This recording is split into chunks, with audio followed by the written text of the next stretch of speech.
Hey, young America, we need to talk. You may think this is uncool. You may even think it is bogus. But I want to tell you about something that has everyone buzzing. Something that concerns mature boys and girls just like you. Something called grassroots.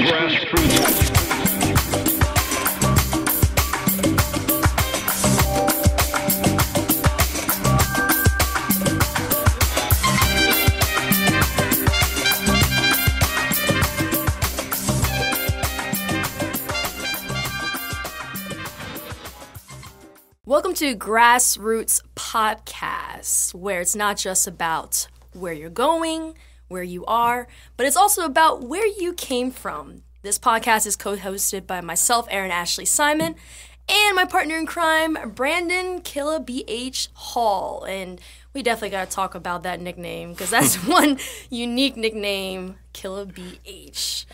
That'll be my grassroots at some point. It's a funny story, but we'll get into that at another, I guess. All right, we'll get there. But today we have a lovely guest here for today's podcast. Brandon, please introduce her. She is amazing, by the way.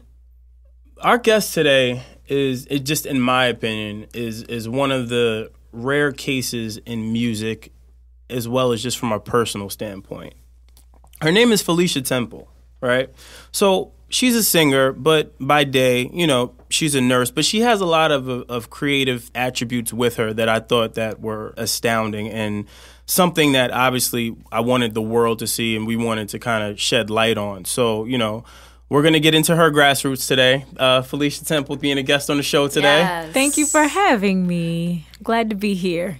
Good. So, we pretty much are going to, get to know you and understand a better part of you. So we obviously go in segments, and we kind of want to, just make it a little fun and have some fun with it. So, the first part for us is, let's talk about your grassroots. Who is Felicia Temple? Who is Felicia Temple? Well, I'm a Jersey girl. Jersey. Pretty much born and raised. And I am a perioperative nurse by day. I have 4 nursing jobs, and I work extremely hard. I'm a workaholic. Okay. But I am a musician through and through, born and bred in a family full of musicians. And I'm a professional auntie. Okay. And a fiance. Ooh. And show us that bling bling. yeah, Look at that sparkling. And yeah. Okay. Well, that's good. Now, from the start, obviously when I met you, we've shared stages together. And I know, Erin, you probably don't know this, but me and Felicia, we have a lot of history. We've had some battle scores. And I guess the next part of this is, throughout your journey in just becoming this amazing artist, this amazing sound, where were the patches in the road for you? Like, what are some of the things, the obstacles that, people may not even be aware of or even think that would be an obstacle for you that you've had to kind of go through just to become your own person at this point? Well, any artist, any person, has obstacles in their road. I just think in general, I always thought that my life would go in a different direction than it has. As a child, I never expected to be doing anything else but music. Okay. So nursing and having to go to college for me was a super rough patch and a reality check, because I was like, I got to do this shit? You know what I'm saying? I really have to adult. I don't want to adult, I just want to be a musician. Adulting sucks, It doesn't get better. And then, when I finally graduated and I'm like, this is great, you make great money, and getting into music and just being a woman, being a woman and realizing that no matter how talented you are, a lot of spaces that you go into, people don't even get to the talent because they are interested, more interested in the way that you look. Mm-hmm. They could care less about what you really have to offer, or, how you all could make money together, or what amazing content you could create. Mm-hmm. It's about sleeping with you. Yeah. So that's, a big You know, that's been a big obstacle for me to get over. And then, you know, getting sick, which I'm sure we'll talk about later, has been an incredible journey, but a tough one. Yeah, it's crazy and it's sad to hear. Like, every time I speak with a woman who's in the music industry, that topic of people trying to sleep with you or only caring about what you look like always comes up, and that really makes me mad. And it kind of draws back to like what we talked about before, where it's just like, it's like you need a cosign from a man in this industry in order for people to stop treating you that way, or for another guy to be like... But that's not, you know, it never stops. No matter what you do, it never stops, and it always comes. And Brandon can attest, he's seen me in the studio. When I used to, like, when we first met, nobody ever saw me in makeup. No one ever saw me with my hair done. They called me grandma. I used to be like, yo, she is such a grandma. She would come in flip-flops. And huge sweaters. My little laptop. I'm like in the corner. Like when everybody first saw me like all dressed up, I think like we did a show and everybody's like, I was like, okay, all right, I see you. And I'm like, I get dressed. But you know, you wanna form a rapport with people where they're not just like, oh my God, and they can't focus. You know, you wanna be respected for your work. Yeah, that's fine. This is probably the first time Brandon has seen me wear makeup, because I surely do not wear makeup. And that's the funny part. As I'm picking her up, I said, all right. I said, look at you. She said, all right, you know. It's only fine. on Saturdays and Sundays. Yeah, only on Saturdays. But that's the funny. I mean, I attest to you as well. I mean, my body is a temple. You know, I've been propositioned quite a few times. And I just, you know, I want to be respected for my talent and not for my other things. Not for your chocolate. Okay, I've heard that before. So, I mean, but no, that is really a true story. So, you know, and even still, like you were saying before, we're obviously going to get into, you know, some of the more deeper grassroots, but that is one thing I thought that was admirable about you. You know, you different walks of life for people, right? So you're always, you know, engulfed in the music industry, and we all are in this industry, and you see how people are, and you see how they can manipulate you or try to use you or steal your ideas but to kind of, you know, maintain a certain level of just credibility and professionalism, I think that you've always been able to do. And you've always kept it to where you never let anybody kind of push you around. You kind of just make sure that your point gets across. And even if it comes from the sweatpants to a song or even an ad lib, you're like, you're staying true to yourself. And I think that's dope. Yes. Thank you. Thank you. Amen. Amen to that, right? I think I bodied that little part, right? Y'all like that? No nonsense. I'm a no nonsense kind of gal. No nonsense. It's crazy, though. You have to be that way. Like, I don't know if you've gone through this, but it's just like you kind of have to be firm. And it's not even just for women. Like, it's for anyone in this entertainment industry. You kind of have to be firm in your position. But it sucks, too, because it's like if you're a woman and you do that, all of a sudden, like, now you're a bitch. You're not a boss. You're a bitch. Like, and I hate that because it's like if I was a guy, you would not be saying that, or you would not be treating me this way. You would be like, oh, that's a leader. But if I'm a woman and I'm firm in my position and I say, no, I'm not going to do this, I want to do this, now all of a sudden I'm like a villain and the worst thing ever. Yeah. I agree to that. And I think that there is a double standard in music and just in general with women. Okay, yeah. So, you know, when it comes into the grassroots and our pathway in life, we always hit a dead end. And during that dead end, it's like you have to determine what's the next step, how are you going to go about certain situations. You either go left or you go right, or sometimes you got to backtrack. So in your life, was there any specific moment where you hit that dead end and you had to figure out, is this what I want to do? Or do I have to go another route or go find another way to get to where I want to go specifically? I would definitely say I believe I hit that point actually right before I got diagnosed with cancer. So I had released my second project called Bedroom Chronicles, and fire. I think at that point I was loose with the word deserve. That's what I always say. And I think a lot of people get caught up with like, I deserve to win an award. I deserve to be heard. I deserve to be on the radio. Like, and it's easy to get like that because you look at some of these people that are on the radio and look at some of these people that are on the award shows, and they didn't do the work, or it was just a simple connection, or it was a favor, or one song that just caught. They can't sing, they don't write, or they slept their way up, and you start to feel like I deserve like more credit than I've gotten. And I put out Bedroom Chronicles, and I've always done all my own writing. I don't have any co-writers, and I was doing my own production for Bedroom Chronicles. I didn't, but prior I had, and I was just like, what's going on? Like, to me, I feel like I have the whole puzzle. I'm like, I know I write.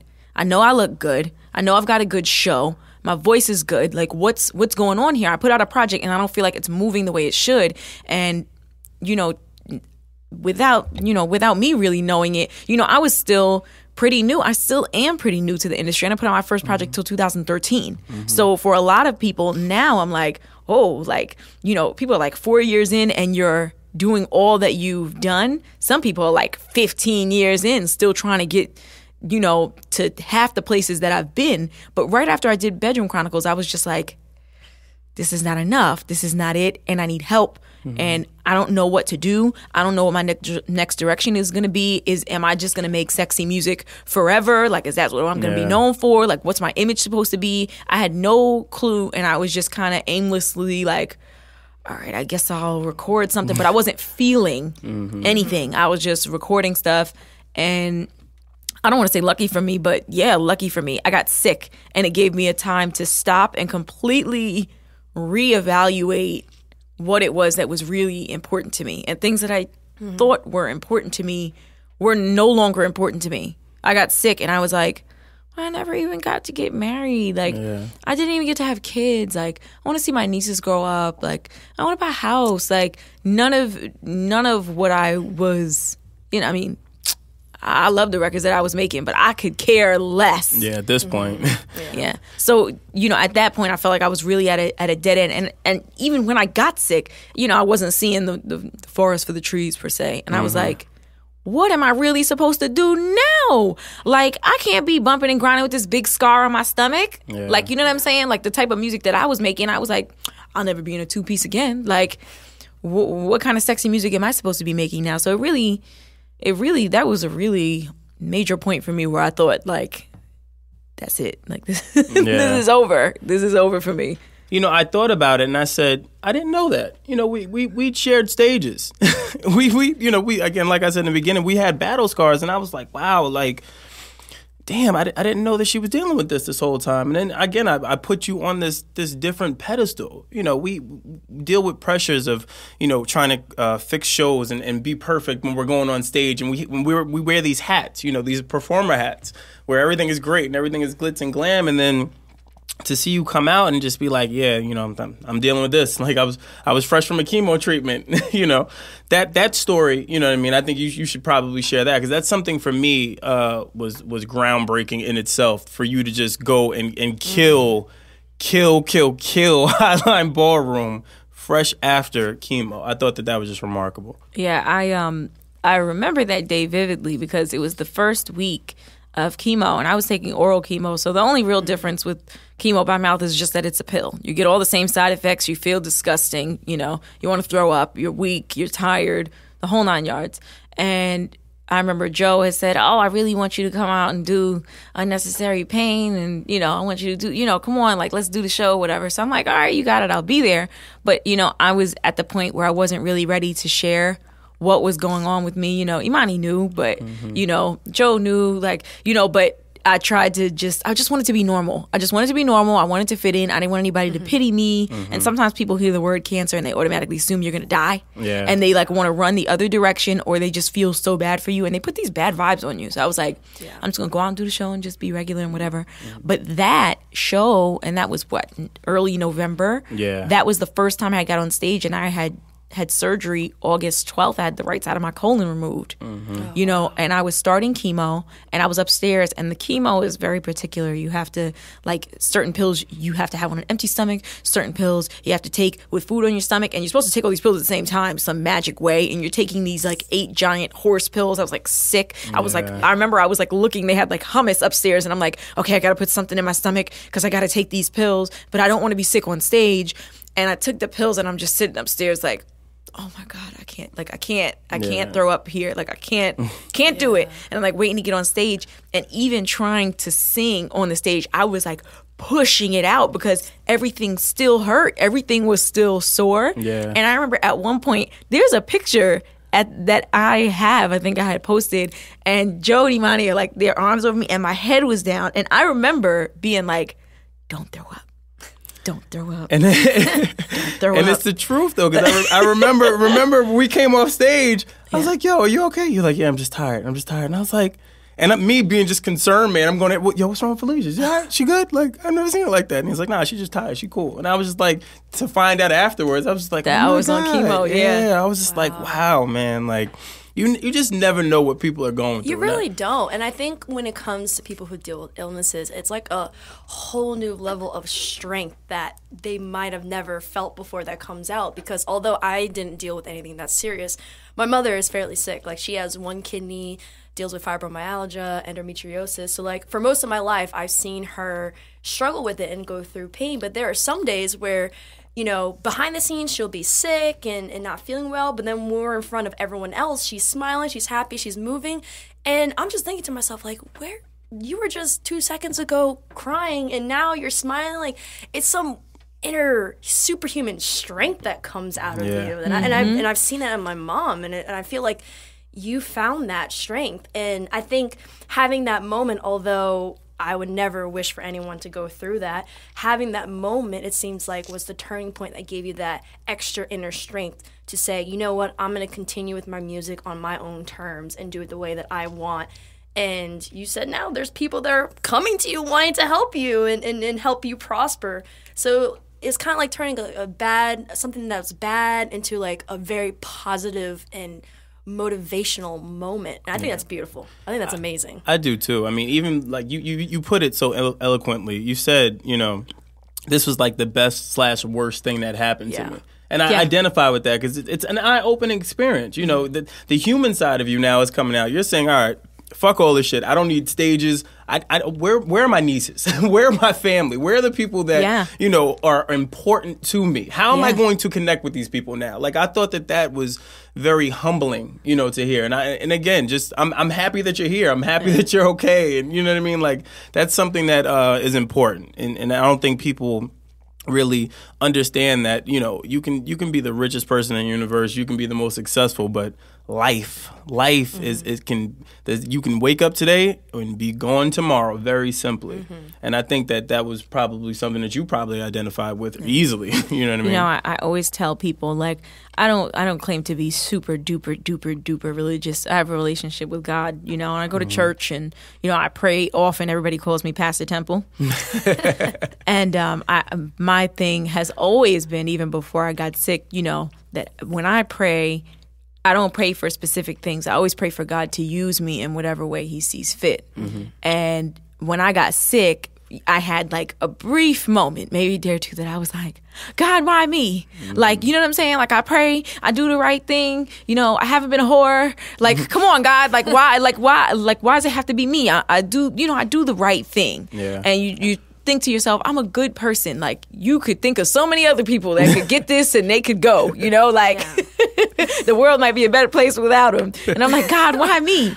And then I said to myself, it's because I always pray for God to use me. And sometimes we don't realize that we pray to God for him to use us, but we're always thinking of the more glorious jobs.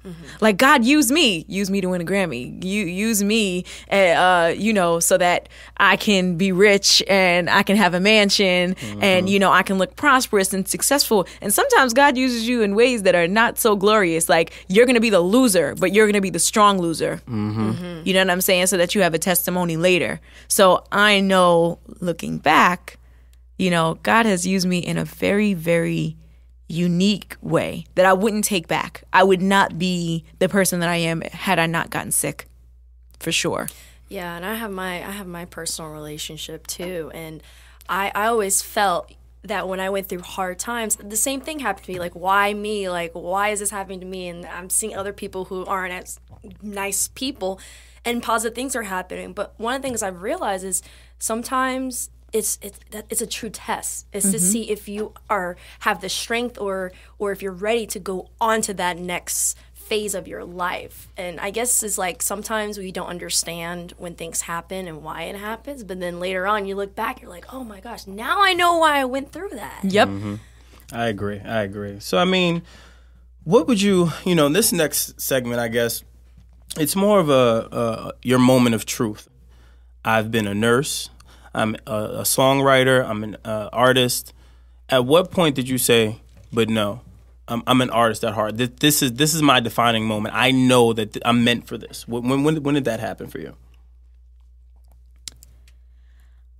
A part of me would like to say something more recent, but I can't ever remember a time that I had a doubt in my mind that this wasn't what I was supposed to do. From like 6 years old, I told my mom, I want to sing. And if I can't sing, then I would rather die. And I remember her being like, oh my God, no, don't say that. Like, that's not good. And then she's telling my father, Diamond, you need to talk to her because, like, this isn't good. My dad's a musician. And he's like, yes. And she's like, no. He's like, with it, like, she's not... with the shits. Yes. Yes. She on my team. But, like, there's just a quiet stillness in me that's just like, this is what you have to do. And I know it because every time I try to stop, there's a discomfort in me. There's some kind of discord that's like, no, like, you can't stop. It's always like, you ever see those pictures of like the caveman and he's like cracking through a wall and he goes to give up and he doesn't realize that it's like thin little slice of wall, like if he wouldn't have gave up. And I always think to myself, I don't know how close I am to getting over to that other side. Yeah. And really, will I ever be satisfied? Because there are years that I prayed to be doing exactly what I'm doing now. There's somebody who's home right now praying, wishing they had my life. And you're always going to look for more. Yeah, I agree. So, I mean, if let's say we were writing an autobiography on you. Beautiful book that it would be. What is one piece of information you would not want to be left out? You would have a fit if that was left out.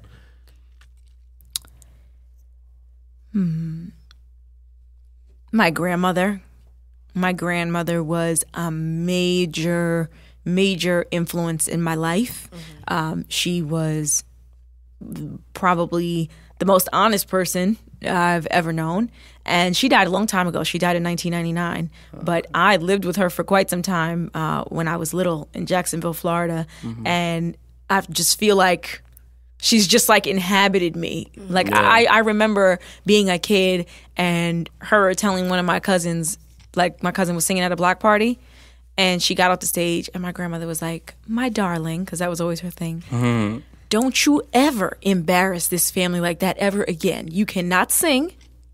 And do not do that anymore. That was my grandmother. And her making me stand in front of her and her pinching my nose and saying, you don't sing like that. You're not supposed to sing through your nose. Stand like this. Open your mouth. Like, it was like boot camp with Nana. Yeah. And she was such a professional. She was such a lady, such a showman. And I just feel like sometimes I do things or like I'm singing a certain way and I'm just like, get it together. Her name was Shirley Temple. She was black, though. That's crazy. Yeah. Wait, did they name the drink? Isn't there a drink named Shirley Temple? Yes. Do you know how that drink name came to be? No. Okay, so the Shirley Temple that you think of with the little curls and the little saddle shoes, she was a child performing in grown-up clubs. And when she would go, obviously, there was only liquor. So the bartender started making a drink for her that was grenadine and Sprite, pretty much lemon lime soda, so that she would have something so that she didn't feel left out. That's crazy. Look at that little Snapple fact. That's great. That's how Shirley Temple got started, because she needed to have a drink. I wonder if they would make like a Brandon Hall. No? What would be the ingredients? I don't know. I'm just fishing here. I don't know.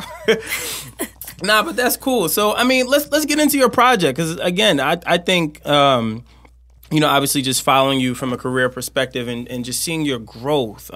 This probably is one of my favorite projects by you. It's so human and it's so emotional. It takes you on different roller coasters between relationships and balancing acts, hence it being the balancing act, and just your life, I think, in just a small scope of things. So, I mean, I guess, how did you come up with the title? Even though I feel like that's the cliche thing right now to ask, but I want to know. Why did you pick the cover? Well, the real deal about the balancing act is actually me and my fiance were out at PF Chang's and we were talking, and him and I, the reason we work so well together is because we kind of do the same thing just in a different place. Mm-hmm. Mine is in, I guess, the arts, you would say. I balance between art and science, pretty much. My music, my nursing, being a good woman, to a good man. You're trying to be in a relationship, trying to balance your family, trying to balance my personal health. Mm-hmm. And, he does the same thing. He's on education and pop culture and speaking in big public forums and going to speaking colleges. He's got 5 jobs. I've got 5 jobs,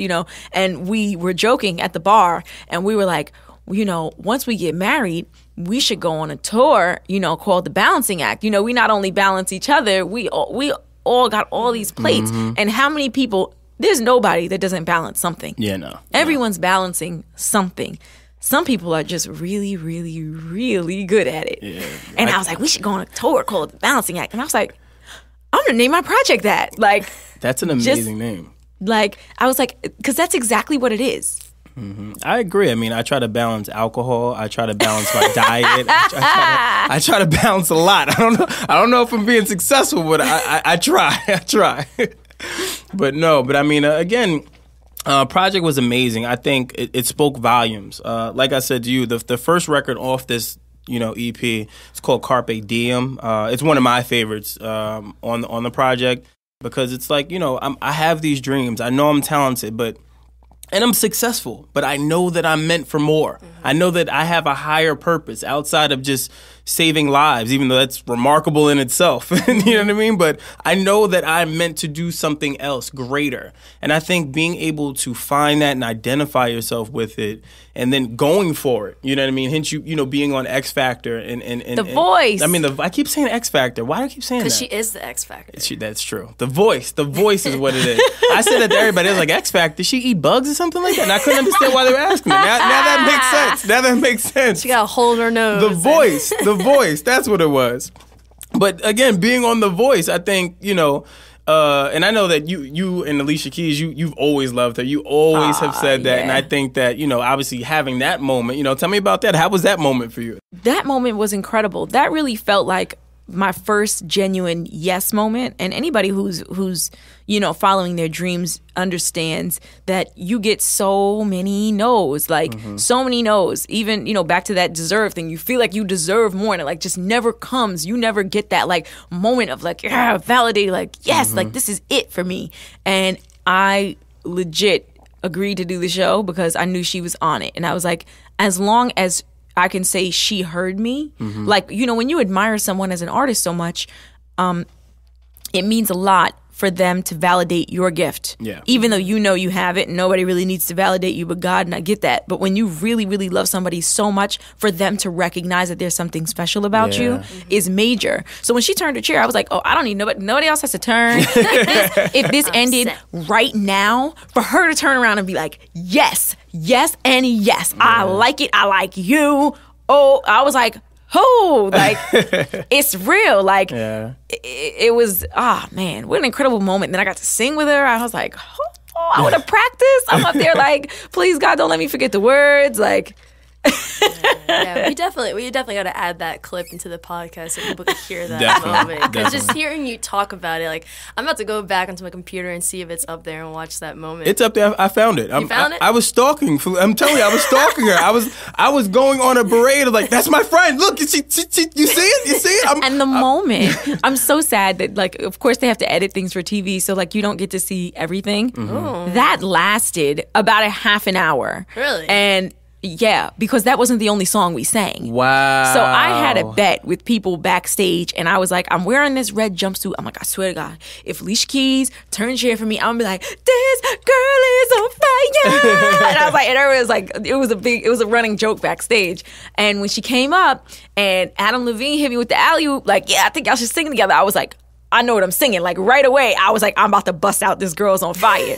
So she comes up, and already in her mind, she was like ready to sing Falling. And I was like, but that's not how I'm feeling though. And you know, she's like a good co-MC. She's like, so how you feeling? Like it like turned, and I was like, you know how I'm feeling? She's like, how you feeling? I was like, this girl is on fire. And then I sang the whole thing, and the band started playing. Like they picked it up quick or whatever. Crazy. And then she's like, and I was like ready for her to go. So I sang the hook, and I'm like, all right, go. And she was like, girl, you just made me forget the words to my own song. Like, and we were both there stuck. Now we talking. She's like, all right, now we got to do Falling. So then we did the whole Falling, but it got edited into like, you know, we just did Falling. Yeah. But like, just to be up there vibing with her was like, holy crap! Like, I cannot believe that just happened. That's really amazing, especially when you aspire to move people with your music the same way that she does. And you moved her to the point where she forgot her own lyrics. Like, that is such a huge accomplishment. And, Brandon, I don't know. I hope one day I can move someone that I look up to. I just can't sing, so I can't be pulling out Girl is on Fire.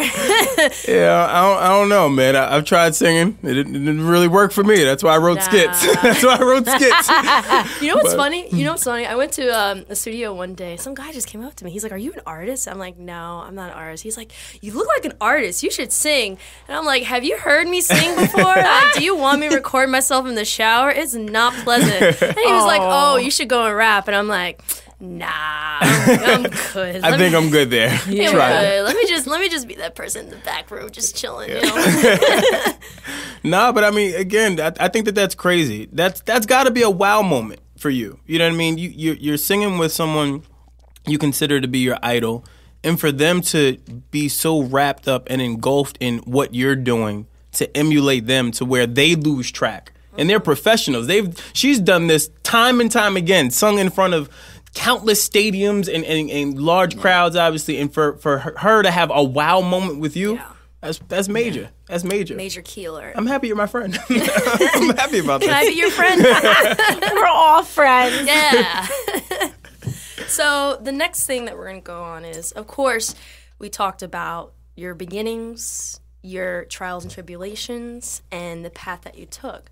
But what we are so curious to know about is what's next? Like, what's next in store for you as an artist and even as a person, too? Shoot, add that into the mix, too. Yeah. Well, all around, I would like to use myself in the world for some good. And I've realized that, you know, as much as I always say, I'm going to get away from my job one day and, like, you know, the real goal is to, you know, be a full-time musician. That's not really what I'm meant to do, just to be a full-time musician and completely leave nursing behind. There's a reason I went to nursing school. Yeah. So what I would like to do is, of course, I'm doing constant press for my project, The Balancing Act, doing spot dates. I'd like to get on tour at some point. I'd like to open for someone on tour. But the major, like, if you ask me what 5-10 years down the line, what the whole overall picture is going to be, I would like to open a nonprofit medical mission. So what I want to do is have a group of touring musicians that do what I do. They're musicians, but they're an anesthesiologist. They might be my drummer, but they're really a surgeon. Yeah. My background singer is an ICU nurse, you know, but they do the same thing I do. And what I'd like to do is plan our tour stops so that when we plan the tour, we're also planning to do surgeries in places for people who can't afford it. And we can stop, set up shop, work, pack it up, get on stage. You know, that's the ultimate goal, and it's called Musicians in Medicine. That's really dope. That's a dope concept. You know, because I know that I now have an ability. I don't even call it a gift because I went to school for it and I learned it. I have an ability to do something with my hands, something tangible, more than, you know, go to some poor country and ladle soup or, you know, build houses. And shout out to all the people that do that and, you know, build water wells or, you know, they just donate a check. But I know that I have an ability to do something else and to care for people.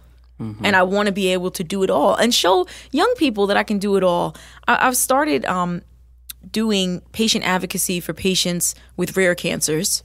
So working with the Carcinoid Cancer Foundation as an ambassador for them, and with different biopharmaceutical companies that sell the drugs that are needed to treat the type of cancer that I had, which is called carcinoid. So all around, and I don't want to just be a one-trick pony per se. Like, oh, I go and I play shows and like this is what I get paid for. I want to make a difference and show young people that you don't have to choose. I can't tell you how many people told me, like, if you really want to do music, you wouldn't have a plan B, and you gotta really work for what you want. There's no such thing as a plan B, because that's how you fall back, and that's how stuff doesn't get done, because that's how you get lazy. I can't tell you how many people, and you know how many of those people could probably use some of my money right now. Like that's what it is. I tell people that all the time. A lot of people, it's hard juggling. And I identify with you 100 times over. Like I've been on tour buses writing final exams. It looks good on Instagram. Yeah, it looks great. You get likes for being on the tour bus. You get likes for posting a picture of the crowd and like, it was lit last night at Philly. Yeah. But you over here eating ramen noodles because you can't afford to go to Oceanair because trying to keep up with the Joneses. Joneses. You trying to you on a bus eating peanut butter and jelly, just trying to make it work, and there's nothing wrong with that. Some people love that lifestyle. Some people aren't balancing anything. They're gonna make it work by hook or by crook. Yeah. But I like stability. You know what I'm saying? I like my apartment. I like my Beamer. You know what I'm saying? I like that I go to the store and for the most part I don't have to look at the price tag. I like to eat. I can't justify spending $80 on shoes, but I can justify $80 on dinner. I got a problem. But I don't believe in that starving artist mentality. I believe that you can still be starving in your head. Like there's something in me that's never going to stop. But I don't believe in literally being hungry. No, that's why you got Costco's. She loves Costco. Hey, Costco's, Wegmans, shoot, even Walmart, Listen, Walmart is the go for me. Don't throw shade. Don't throw shade. On the late night, what? Walmart is the move, man. Walmart comes in the clutch. I don't care what nobody says. In New York, you got the corner store bodegas come in. You need a nice sandwich. Yes. Them bodega sandwiches they're clutch. The best. So I wanted to play a quick little song off your EP, The Balancing Act. It's out now on iTunes rather. This is one of another favorite record of actually Felicia's and mine. Listening to it, it's not better than Carpe Diem, but I still love the record. So I'm gonna play a little brief sample of that because I just love this record as well.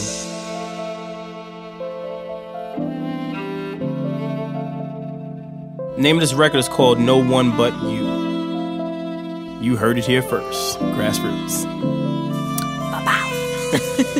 The way I'm feeling lately, settle down, have some babies, a pretty ring. The shiny things don't mean nothing without you. The way you look at me, see my future is so deep, it's beyond anything I ever dreamed.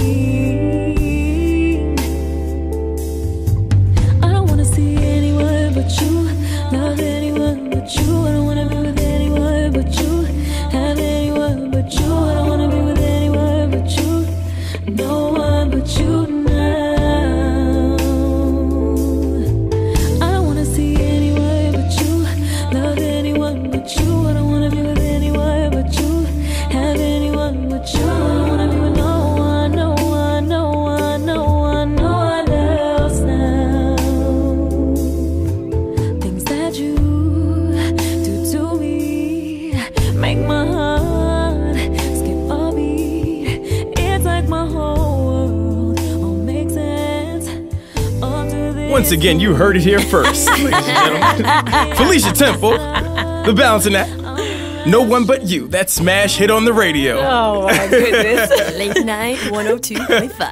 I know. Oh my God. Bay, after Bay heard that nigga's probably like, yo, man, come on home. You talking about me. Well, lucky for him, he got to experience probably a very different process. I'm sure people write about they boo or whatever. He's but lucky, man. He lucky. actually got to see this project in a way that no one else got to see it. So I always say it's probably very amazing from his eyes what he got to experience, because I still live in a little tiny apartment. My 88 key keyboard is in my dining room, and that's how every song on this project started. So I remember we first started dating, and I was starting to create this song because, mind you, we started dating in April, and 6 weeks later I got diagnosed with cancer. So he's like a ride or die for real. You serenade him?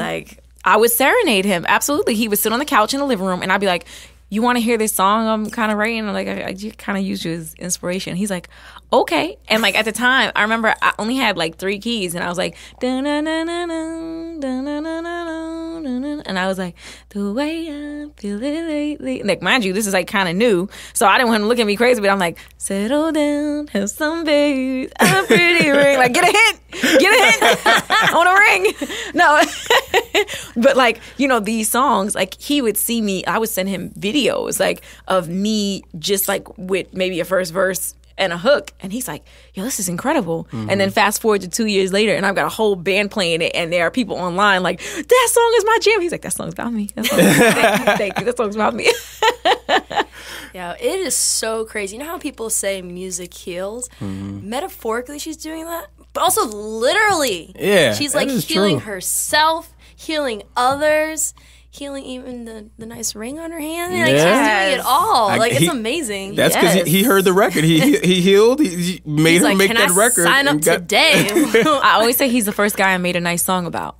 When I used to write songs about God, you better believe, they broke my heart, they cheated on me, they did something they wasn't supposed to do, and that's what used to give me, the impetus to write. And for the first time, I was like, this must be real love, because I can actually say something nice about. I could say something nice about somebody that I used to like, it's true. but it didn't inspire me to write. And when I used to write love songs, I wrote a song on my first project called Nothing But Love Songs. It was because I was in competition with my ex, who was a rapper, and we were battling who could make a better love song. Oh man. Oh no, it's like a Drake. And it's a beautiful. It ended up being a beautiful love song. But when I listen to it, for me, the attachment is not the same, because when people who'd you write that about? And I'm like, it was actually a battle. How do you explain it's not that? the same, I was beefing with a rapper and I had to let him know I had bars too. That's what it was. And I definitely into a won love that song. contest, by the way. Let's bring the crowd applause in. Oh man, but no, wanted to thank you for joining the show. Can't thank you enough. Again, amazing talent, amazing person, hard worker, loyal, fiance, and healer. Ladies and gentlemen, Felicia Temple. Thank you so much. If my crowd applause would come in. Edit that in after. Edit There in you go. after. Oh, here we go. There's Crowd the all late. Yes. Mad late. to the Crowd all party. late. Black people. It's on CP time. On CP time.